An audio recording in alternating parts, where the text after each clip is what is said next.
Well, only because I went to the best colleges, or college. I went to I had a situation where I was a very excellent student, came out, made billions and billions of dollars, became one of the top business people, went to television, and for 10 years was a tremendous success, as you probably have heard. Ran for president one time and won. And then I hear this guy that doesn't know me at all. By the way, did not interview me he said he interviewed me for 3 hours in the White House. It didn't exist, okay? It's in his imagination.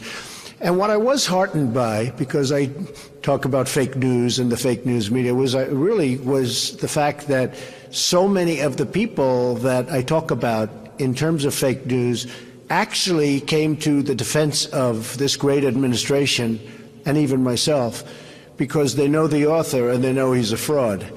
And when I saw some of the people say, and you look at some of his past books, he did a book on Rupert Murdoch. It was a terrible expose, and it was false. So much of it was false. I consider it a work of fiction, and I think it's a disgrace that somebody's able to do something like that. The libel laws are very weak in this country. If they were strong, it would be very helpful. You wouldn't have things like that happen where you can say whatever comes to your head.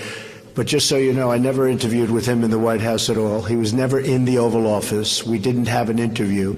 And I did a quick interview with him a long time ago having to do with an article. But I don't know this man. I guess Sloppy Steve brought him into the White House quite a bit, and it was one of those things. That's why Sloppy Steve is now looking for a job.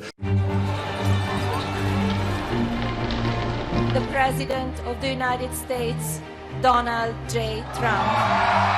The fundamental question of our time is whether the West has the will to survive. This is an historic moment from which there can be no turning back.